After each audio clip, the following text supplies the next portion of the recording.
Nous allons aller aujourd'hui dans Ésaïe 41.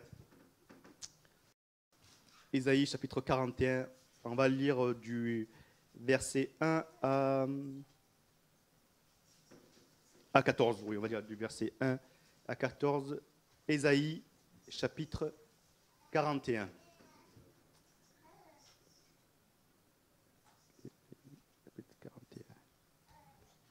Donc, faites silence pour m'écouter, que les peuples raniment leur force, qu'ils avancent et qu'ils parlent. Approchons pour plaider ensemble. Qui a suscité de l'Orient celui que le salut appelle à sa suite? Qui lui a livré les nations et assujetti des rois? Qui a réduit leur glaive en poussière et leur arc en un chaume qui s'envole? Il s'est mis à leur poursuite. Il a parcouru avec bonheur un chemin que son pied n'avait jamais foulé. Qui a fait et exécuté ces choses? C'est celui qui a appelé les générations dès le commencement, moi l'Éternel, le premier et le même jusqu'au dernier âge. Les îles le voient et ils sont dans la crainte. Les extrémités de la terre tremblent. Ils s'approchent, ils viennent, ils cèdent l'un l'autre et chacun dit à son frère, courage. Le sculpteur encourage le fondeur. Celui qui polit au marteau encourage celui qui frappe sur l'enclume. Et il dit de la soudure, elle est bonne. Et il fixe l'idole avec des clous pour qu'elle ne branle pas.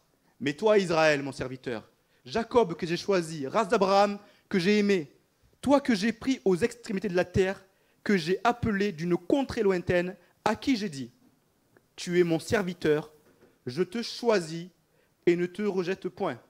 Crains rien, car je suis avec toi. Ne promène pas des regards inquiets, car je suis ton Dieu. Je te fortifie, je viens à ton secours, je te soutiens de ma droite triomphante.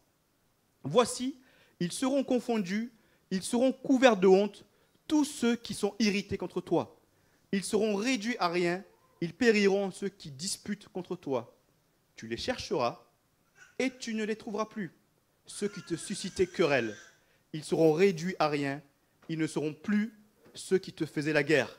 Car je suis l'Éternel, ton Dieu, qui fortifie ta droite, qui te dit, ne crains rien, je viens à ton secours. Ne crains rien, vermisseau de Jacob, faible reste d'Israël.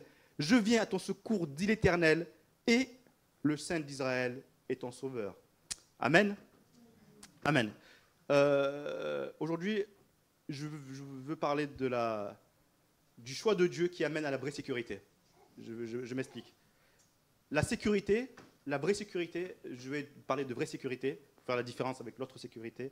La vraie sécurité ne peut être trouvée que dans la grâce et la miséricorde de Dieu. La seule et vraie sécurité peut être trouvée dans la grâce et la miséricorde de Dieu. Et c'était le cas pour les Israéliens. Malgré le fait que maintes et maintes fois, Israël s'est tourné vers des idoles, l'Éternel les a repris. Israël a testé même la patience de l'Éternel, mais l'Éternel est toujours revenu à eux parce que c'était son peuple élu. Il les avait choisis.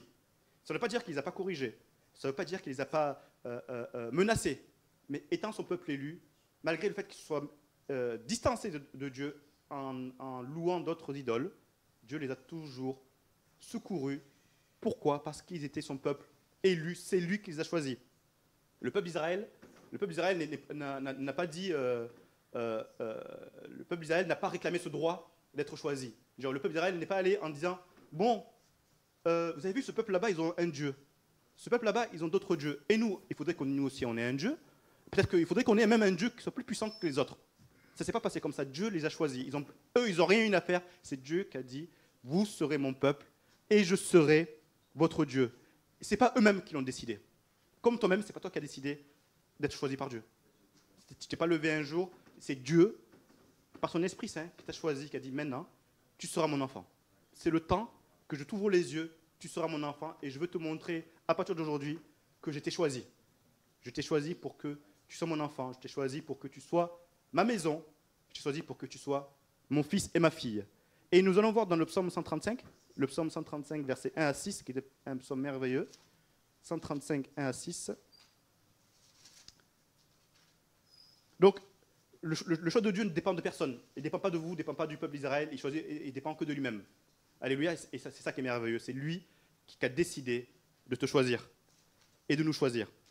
Le psaume 135, versets 1 à 6. Louez l'Éternel, louez le nom de l'Éternel, louez le serviteur de l'Éternel, qui vous tenez dans la maison de l'Éternel, dans les parvis de la maison de notre Dieu. Louez l'Éternel, car l'Éternel est bon, chantez à son nom, car il est favorable. Car l'Éternel s'est choisi Jacob, Israël, pour qu'il lui appartienne. Je sais que l'Éternel est grand, et que notre Seigneur est au-dessus de tous les dieux. Tout ce que l'Éternel veut, il le fait, dans les cieux et sur la terre, dans les mers et dans tous les abîmes. L'Éternel t'a choisi pour que tu lui appartiennes. L'Éternel t'a choisi pour que tu lui appartiennes. L'Éternel est grand et l'Éternel fait tout ce qu'il veut. L'Éternel voulait ton salut et il l'a fait. Et il a pourvu à ton salut. L'Éternel te voulait et il l'a fait et t'a choisi. Et il t'a ramené à lui. Amen. Au contraire, le choix de Dieu, le choix d'Israël, était basé tout simplement selon le bon plaisir de l'Éternel, selon sa volonté. L'Éternel a choisi selon son bon plaisir. Il a été influencé par personne. Il n'a pas été influencé par des courants de pensée. Ou aujourd'hui, en ce moment, c'est le courant des monothéistes. Ah, aujourd'hui, en ce moment, c'est le courant des polythéistes. Non. Personne n'influence Dieu, sinon lui-même. Et quand tout ce qu'il fait, il le fait pour lui-même et par lui-même. C'est-à-dire qu'il a choisi Israël pour lui-même et par lui-même. Et il est choisi Israël, il t'a choisi toi, pour lui-même et par lui-même, mais pour manifester sa gloire et toute sa puissance au travers toi. Il manifeste sa gloire qu'au travers d'un peuple élu, au travers d'une nation sainte, au travers d'une personne qu'il a choisie pour être son enfant et être uni à Christ. Et tu es ce peuple, le racheté. Tu es ce peuple adopté que Jésus a racheté et a extirpé de la mort, du tombeau. Quoi a dit notre frère, quand Jésus est sorti du tombeau, nous sommes sortis avec lui. Nous sommes sortis avec lui. Amen. Donc, la sécurité ne dépend pas alors d'une justice personnelle. La sécurité ne dépend pas du fait que je crée un cadre où je me sens en sécurité. Je crée des pensées, je me crée un monde, je me crée des amis, je me crée des lois qui me font me sentir en sécurité. Ce n'est pas moi-même qui me crée ma propre sécurité, c'est l'Éternel qui crée ma sécurité. Et l'Éternel nous dit que ta justice personnelle ne crée pas la sécurité, mais c'est le fait que tu saches que moi, je tiens mes promesses. L'Éternel veut que tu saches, que tu crois que lui tiendra toujours ses promesses. C'est ça, parce que c'est là qu'on est en sécurité.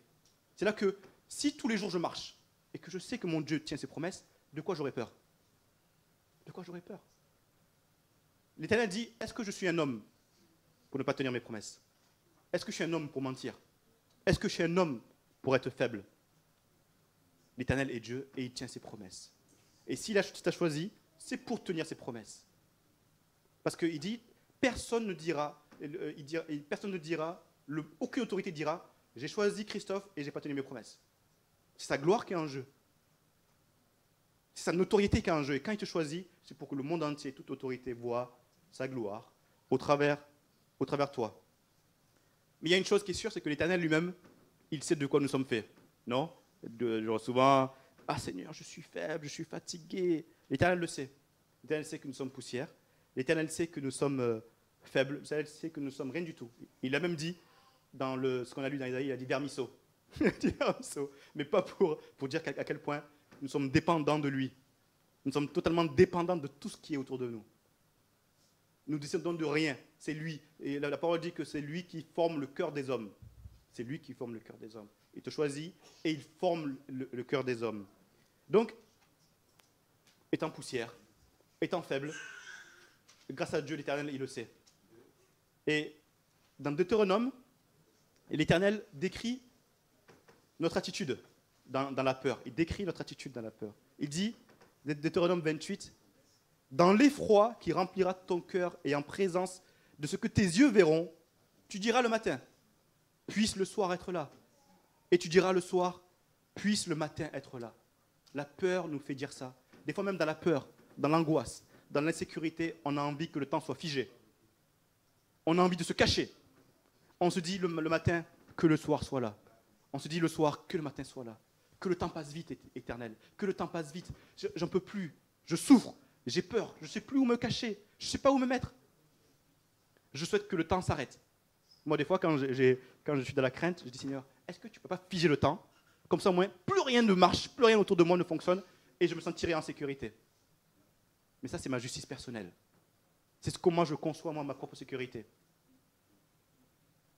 L'Éternel, il le sait. Il dit, Limon, je sais que le soir, tu espères que le matin arrive. Je sais que le matin, tu espères que le soir arrive.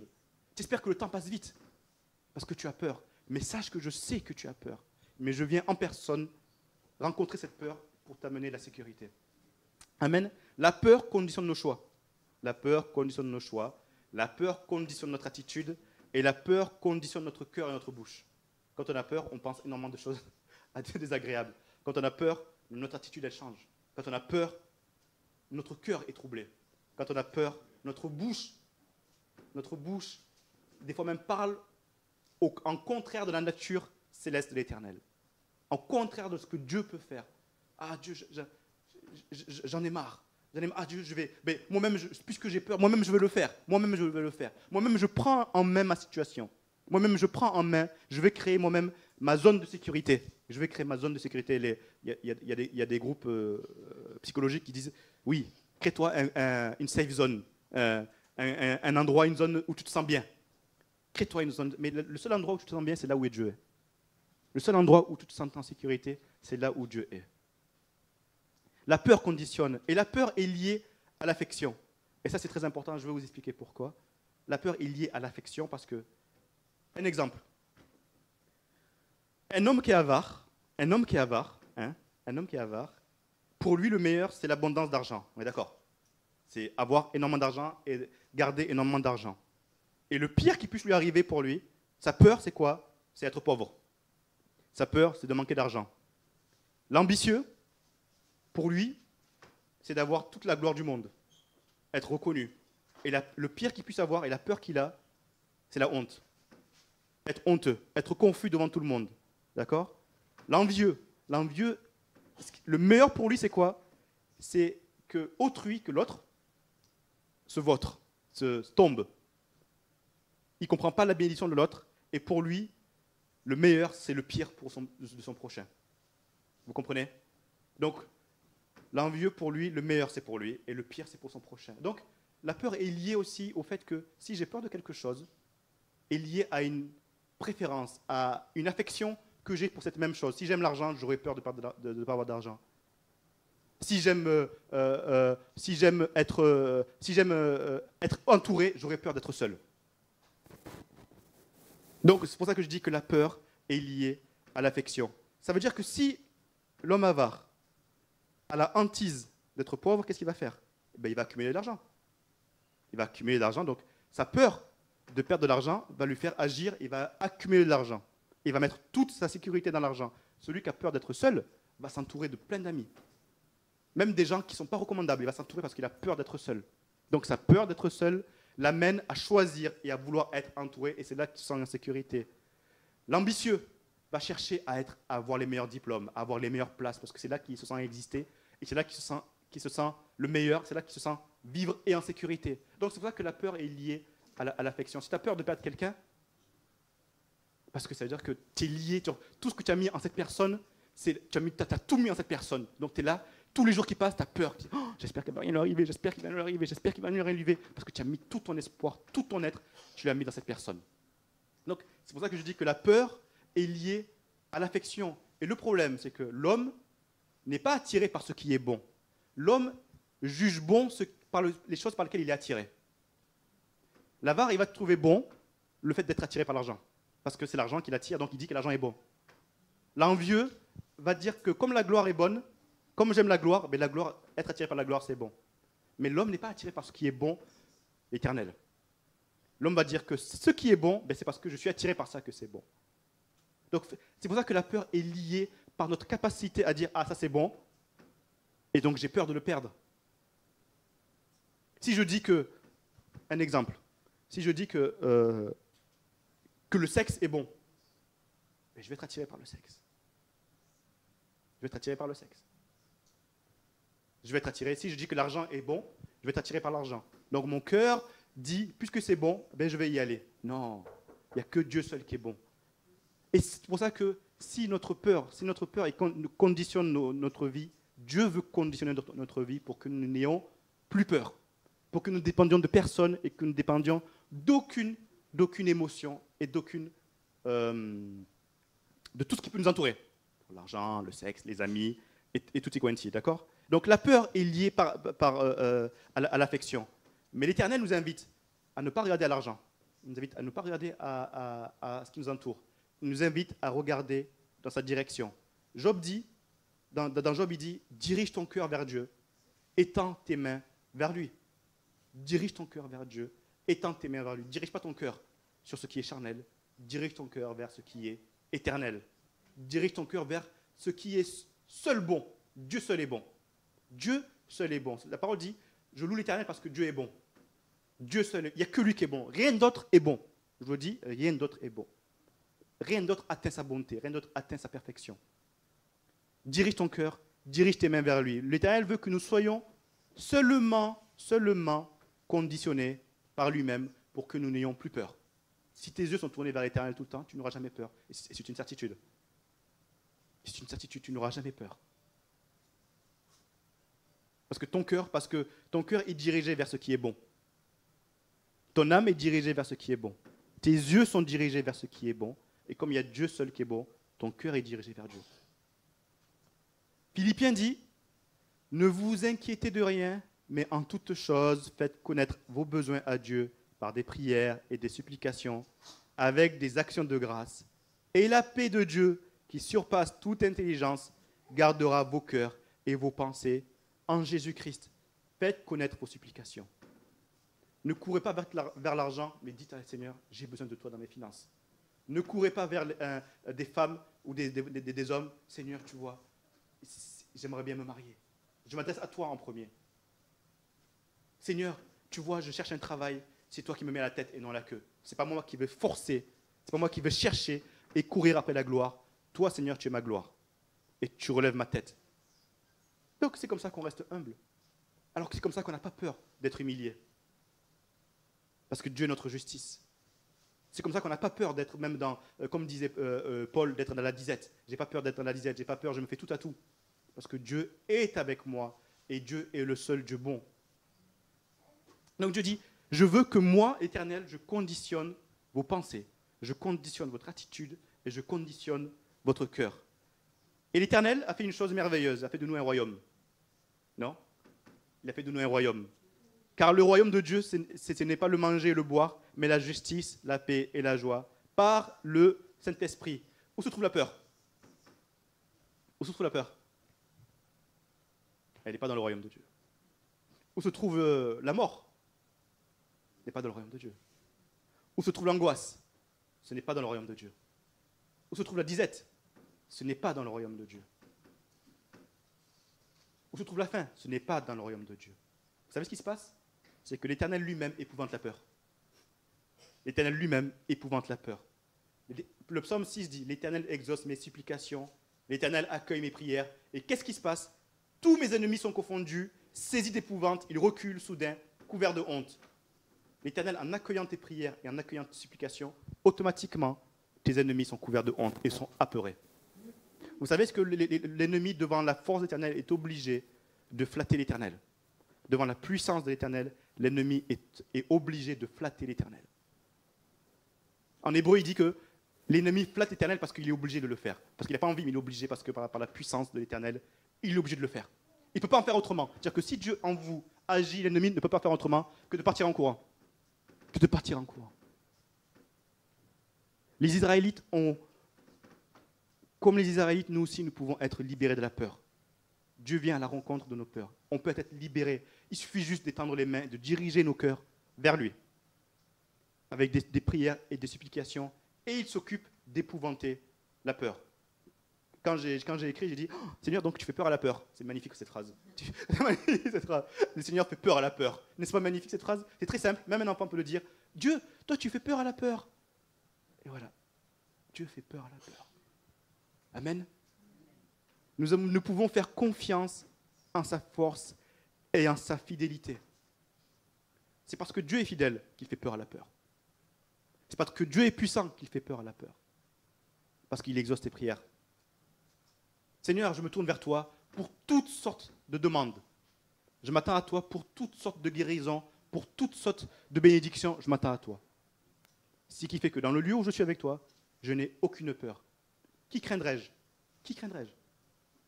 Qui craindrais-je? Est-ce que je craindrais un homme? Est-ce que je craindrais je craindrais personne? Un Marseillais, si un Marseillais est là, il vient sur l'estrade, il vous parle, il dira, je crains des gains. On craint personne en l'éternel. On craint personne en l'éternel. Je vais faire une petite parenthèse là sur ça. Je ne dis pas que la peur, attention, une petite parenthèse, juste, je ne dis pas que Dieu n'amène pas la peur à son peuple, attention. Il y a une chose qui est sûre, c'est que il y a 3 choses qui font qu'on peut avoir peur de Dieu. Il y a 3 choses. C'est une parenthèse qui est très importante, et un jour on en reparlera. C'est la rébellion, l'idolâtrie, les pensées charnelles et les mauvaises langues. Ça, Dieu amène la peur. Idolâtrie, rébellion, pensée charnelle, mauvaise langue, critiquer, parler derrière, dire des mauvaises choses, mettre des statues devant soi. Ça, Dieu amène la peur. Israël l'a vu. Le peuple dit, ah, on a eu peur. Parce que le peuple était en rébellion. Le peuple était dans l'idolâtrie. Faites attention. Faites attention. C'est pour ça que mon message n'est pas de dire que la peur n'existe pas, mais Dieu peut faire peur. Et il le fait. Et ça aussi, c'est sa promesse. Donc, faisons attention à la rébellion, à l'idolâtrie, aux pensées charnelles et à la mauvaise langue. D'accord? Ne pensez pas que Dieu n'entend pas. Ne pensez pas que Dieu ne voit pas. C'était ma seconde très, parce que mes frères et sœurs, c'est très important. Voilà, c'est très important que ce soit clair dans la tête. Dieu peut vous faire peur. Si vous êtes rebelle, idolâtre, pensée charnelle et mauvaise langue. D'accord? Mais dans son amour, il vous a choisi pour mettre tout son amour en vous. Allez, on reprend. Donc, Dieu nous libère de la peur parce que nous lui appartenons et notre Dieu est victorieux. Notre Dieu est victorieux. Et qu'est-ce qui s'est passé? Notre Dieu n'est pas simplement victorieux, il nous fait partager sa victoire. Dieu nous fait partager sa victoire. 1 Corinthiens 15 dit que la mort a été engloutie dans la victoire. La mort a été engloutie dans la victoire. Ô mort, où est ta victoire? Ô mort, où est ta victoire? Peur, où est ta victoire? Vous pouvez le dire dans la rue, là où vous êtes. Peur, où est ta victoire? Maladie, où est ta victoire? Mais grâce soit rendue à Dieu qui nous donne la victoire par notre Seigneur Jésus-Christ. Quand Dieu a la victoire, il a dit, j'associe mes enfants à la victoire. J'associe, je ne suis pas seul dans la victoire. Vous tous ici, vous êtes associés à la victoire. Associés à la victoire. Étant des royaumes de Dieu, associés à la victoire. Un homme, une femme victorieux. Un homme victorieux, une femme victorieuse. Mais ce n'est pas parce que nous avons mérité ça. Cette phrase, elle est merveilleuse, hein, cette phrase. Hein. Mais grâce soit rendue à Dieu qui nous donne la victoire par notre Seigneur Jésus-Christ. C'est merveilleux, mais on n'a rien fait pour l'avoir. On n'a pas mérité. C'est seulement parce que Dieu t'a choisi qu'il a décidé de t'associer à cette victoire. Et Dieu fait tellement les choses, tellement bien les choses, qu'il t'associe à la victoire, il te donne la victoire, et il te préserve du mal et du malin, et il te préserve de la peur. Parce que tu dis, en manifestant ma gloire, en venant en toi, je ne peux pas permettre que la peur soit avec toi. Il ne le permet pas. Il a dit à Israël, quand tu marches, je marche devant toi, et ne crains aucun peuple. Il dit même, tu pouvais même dire, Og, roi de Bassan, je crains rien de toi. Sion, je crains rien de toi. Je crains rien. Tout à l'heure, le Seigneur Jésus, les taureaux de Bassan m'environnaient. La puissance de Dieu éloigne les taureaux de Bassan. Tous les ennemis sont éloignés et fuient. Ils sont loin là-bas et ils disent, qu'est-ce que vous faites? On attend que Dieu s'éloigne de lui, parce que là, on ne peut rien faire. Hein. Là, qu'est-ce qu'on va faire, nous? On va attendre. Hein. Et, toi aussi, tu as pris un ticket pour l'épouvanter. Ouais, mais on attend parce que tant que Dieu est avec lui, on ne peut rien faire. Hein. Ah, toi aussi, tu es là. Ben ouais, que veux-tu? Hein. On est en chômage technique, là. Hein. On va attendre. Hein. Vous voyez, quand vous prenez les tickets à la sécurité sociale, on attend, tous là, on attend une faille. On attend une faille, mais vous savez que l'ennemi connaît Dieu. Hein. Vous savez, mais il dit, mais vous savez, il est avec Dieu. Il est avec Dieu. Oh purée, il est avec Dieu. Bon, allez, on va aller voir quelqu'un d'autre. et il s'éloigne comme ça. Parce que comme Dieu il vous voit, l'ennemi vous voit associé à Jésus. Comme Dieu vous voit, l'ennemi vous voit associé à Jésus. Le nom de Jésus fait fuir toutes sortes d'ennemis. Toutes sortes d'ennemis. Dieu ne vous demande pas Dieu vous demande pas de compter vos ennemis ou d'espérer ou bien d'imaginer vos ennemis. Il dit qui que ce soit, il fuit. C'est moi, l'Éternel, qui m'en occupe. C'est moi, l'Éternel, qui m'en occupe. Donc, nous n'avons rien fait. Nous avons été simplement choisis par grâce. Et Jésus te dit, sois rassuré, c'est moi, n'aie pas peur. Sois rassuré, c'est moi, n'aie pas peur. Quand je viens à toi, je viens en douceur. Je viens avec tout l'amour que j'ai pour toi. Et je m'occupe d'éloigner tous tes ennemis et d'éloigner toute peur. Que nous puissions tous les jours avoir cet acte, cette attitude de supplier, de prier à Dieu, et il va aplanir le sentier. L'amour de Dieu, l'amour de Jésus a ouvert le chemin. L'amour de Dieu a ouvert le chemin vers le trône. L'amour de Dieu a ouvert le chemin vers la paix. L'amour de Dieu a ouvert le chemin vers l'amour éternel. L'amour de Dieu a ouvert le chemin vers l'autorité. Vous savez que Paul dans Éphésiens dit que nous avons été assis dans les lieux célestes. C'est-à-dire que ça veut dire que maintenant, tu es assis dans les lieux célestes. Et vous savez que assis, ça veut dire quoi? Assis, c'est l'autorité. Quand le roi s'assoit sur le trône, tous les autres autour sont debout. C'est un symbole d'autorité. Dieu te dit qu'aujourd'hui, j'étais assis pour que tu aies l'autorité. La même autorité que j'ai, je te la donne. Donc tu es assis, c'est dans le début du chapitre 1 d'Éphésiens. Vous êtes assis avec l'autorité de Christ. Assis avec l'autorité de Christ. Il n'a pas dit vous serez assis, il a dit maintenant vous êtes assis. Donc, ayons cet acte spirituel de dire que nous avons toute richesse infinie en éternel. Amen.